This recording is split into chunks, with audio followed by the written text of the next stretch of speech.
Joanna नाम की लड़की अपने माता पिता के साथ रहती थी। जोआना की माँ का नाम एना और पिता का नाम जॉन था। जॉन एक फादर था और वो लोगों को ईश्वर से जोड़ने का काम करता था। कस्बे में सभी लोग उसकी बहुत इज्जत करते थे, सब उसकी बात मानते थे। मगर जॉन ईश्वर के नाम पर अपने परिवार पर बेहद अत्याचार करता था। जॉन के डंडे में बहुत आग थी। उसका मानना था कि ईश्वर ने औरतों को मर्दों की सेवा करने के लिए ही बनाया है। वो पीरियड्स में भी एना की गुफा में अपना डंडा घुसा देता था। एक दिन जब एना ने उसका डंडा लेने से मना कर दिया तो जॉन उसे कोहड़े मारता है और जोआना ये सब देख लेती है। अगले दिन जॉन सबके सामने एना की खूब बेइज्जती भी करता है। एक दिन वो एना से कहने लगा कि जोआना खूबसूरत औरत बनती जा रही है। ये सुनकर एना समझ गई कि जॉन की घटिया नजर अब जोआना पर भी पड़ने लगी है। वो जोआना के करीब जाने का कोई मौका नहीं छोड़ता था। एक दिन जोआना घर के बाहर काम कर रही थी और तभी उसके पास जख्मी हालत में दो आदमी आते हैं। जोआना उन्हें छुपाकर तबेले में ले आती है और उनका इलाज शुरू कर देती है। इनमें से एक का नाम जॉर्ज और दूसरे का नाम सिमू था। एक दिन सिमू जोआना से जबरदस्ती करने लगा, जिस कारण जॉर्ज उसे मार देता है और ये देख जोआना समझ गई कि जॉर्ज अच्छा इंसान है। वो उससे प्यार करने लगी थी। इसी बीच जॉन तबेले में आकर जोआना को उसे नहलाने को कहता है। उसकी हरकतें देख एना उसके करीब आती है। वो उसे रिझाने लगी, उसके डंडे के साथ खेलने लगी ताकि वो उससे खुश होकर जोआना का ख्याल अपने दिमाग से निकाल दे। मगर कोई फायदा नहीं होता। अगले दिन जॉन अपनी बेटी को कपड़े बदलते हुए देख रहा था। तभी एना भी उसे देख लेती है। वो उसे समझाने लगी कि ये गलत है, मगर जॉन ने उसे थप्पड़ जड़ दिया। अब वो एना को ही समझाने लगा कि अगर बीवी अपने पति की आग नहीं बुझा पाती तो उसे अपनी बेटी को अपने पति को सौंप देना चाहिए। जिसे सुनकर एना कहती है कि मैं ऐसा कभी नहीं होने दूंगी। जिसके बाद जॉन उसे बहुत मारता है और उसके मुंह पर लोहे का मास्क लगा देता है ताकि एना का मुंह हमेशा के लिए बंद हो जाए। चर्च में आकर भी वो एना को सबके सामने बहुत बुरा भला कहता है, जिससे दुखी होकर एना सबके सामने अपनी जान दे देती है। जोआना घर आकर जॉर्ज के गले लगकर बहुत रोती है। दूसरी तरफ जॉन खुद को कोहड़ों से पीटकर जोआना से कहता है कि ईश्वर ने मुझे माफ कर दिया है और अब तुम्हें मुझसे शादी कर लेनी चाहिए। वो उसे जबरदस्ती चर्च में ले आया। जोआना के मना करने पर वो उसके मुंह पर भी लोहे का मास्क लगा देता है। दोनों की आवाजें सुनकर जॉर्ज जोआना को बचाने आता है, लेकिन कमीना जॉन उसे मार देता है। अब वो जोआना को घसीटते हुए घर में ले जाने लगा। वो कहता है कि मैं तुमसे बहुत प्यार करता हूँ, लेकिन जोआना उसे बताती है कि मैं जॉर्ज से प्यार करती हूँ। अब गुस्से में पागल जॉन जोआना के कपड़े उतारकर उसकी पीठ पर कोहड़े बरसाता है। घटिया जॉन यहीं पर नहीं रुकता। वो मासूम जोआना की गुफा में जबरदस्ती अपना डंडा घुसा देता है। जोआना चीखती रही कि मुझे छोड़ दो पापा, लेकिन जॉन नहीं रुकता। अपना रस निकालकर जब वो सो गया तो जख्मी जोआना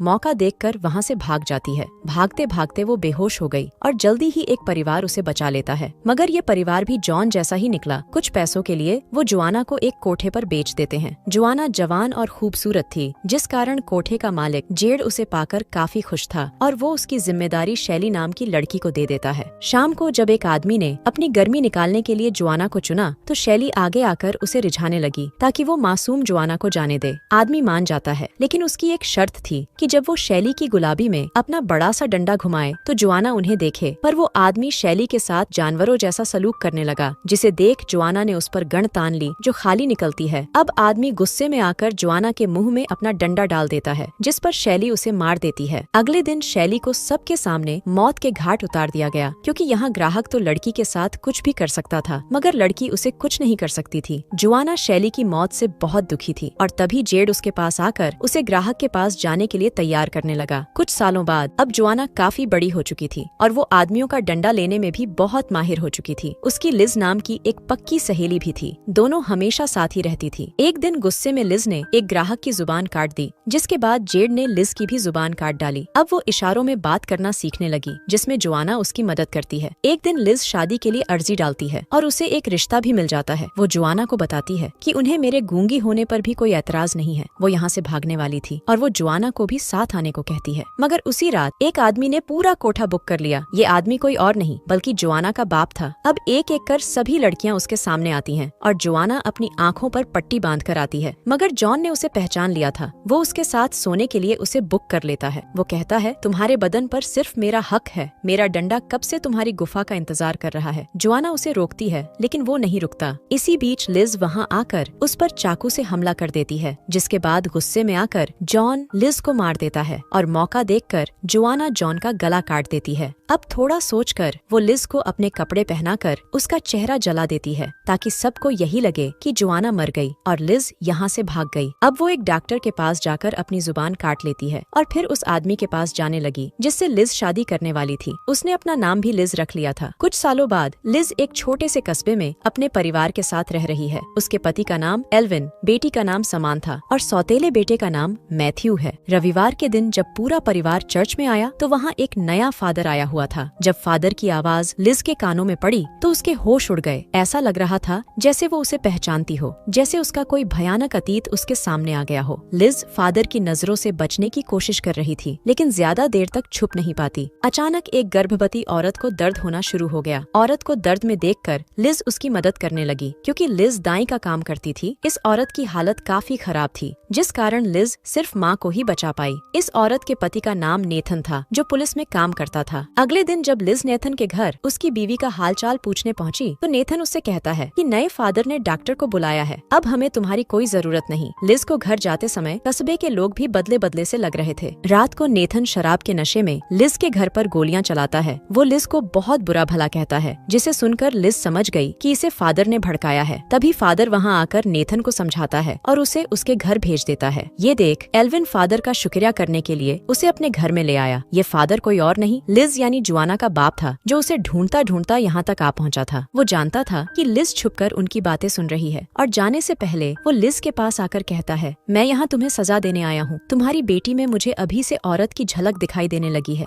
बड़ी होकर वो भी आदमियों की अच्छी सेवा करेगी। लिज चुप थी लेकिन उसकी आंखें बता रही थीं कि वो कितनी डरी हुई है। जॉन के चले जाने के बाद लिज अपने पति से कहने लगी कि हम यहाँ से दूर चले जाते हैं, जिस पर एल्विन कहता है कि अपनी भेड़ें बेचकर हम कल ही मेरे पिता के पास चले जाते हैं। मगर अगले दिन किसी ने उनकी सारी भेड़ें मार दी थीं। ये देख एल्विन का शक नेथन पर जाता है। अब दोनों बाप बेटे नेथन के घर की तरफ चल पड़े और लिज तबेले में साफ सफाई करने आ गई। तभी तबेले का दरवाजा किसी ने बाहर से बंद कर दिया। जब लिज ने बाहर देखा तो जॉन उसकी बेटी को अपने साथ लेकर जा रहा था और उसे रोकने के चक्कर में वो नीचे गिरकर बेहोश हो गई। जब तक उसे होश आया तब तक एल्विन और मैथ्यू भी वापस आ चुके थे। एल्विन कहता है कि नेथन तो अपने परिवार के साथ कल ही यहाँ से चला गया, फिर ये काम किसका हो सकता है। इस बीच समांथा भी कहीं से वापस आ गई थी। अब परेशान लिज देर रात को जॉन के घर आ गई ताकि उसके साथ हिसाब किताब कर सके, पर वो तो इस समय लिज के घर में एल्विन को मार रहा था। जब लिज वापस आई तो एल्विन दर्द से तड़प रहा था। वो लिज से मौत की भीख मांगने लगा और एल्विन के कहने पर मासूम मैथ्यू ने अपने पिता को गोली मारकर दर्द से मुक्त कर दिया। तभी समांथा भागकर उनके पास आती है क्योंकि जॉन ने उनके पूरे घर को आग लगा दी थी। जिसके बाद लिज उसी वक्त अपने दोनों बच्चों को साथ लेकर एल्विन के पिता के पास जाने के लिए रवाना हो गई। रास्ते में मैथ्यू ने पूछा कि जॉन कौन है और वो हमें मारना क्यों चाहता है। ये सुनकर लिज उसे अपने अतीत के बारे में सब बताती है कि जॉन मेरा बाप है जो अपनी ही बेटी से शादी करना चाहता है। जॉन उनके पीछे ही था और वो मैथ्यू को गोली मारकर मार देता है। लिज किसी तरह बचकर अपने ससुर के घर पहुंच जाती है और उन्हें सब कुछ बता देती है कि आपका बेटा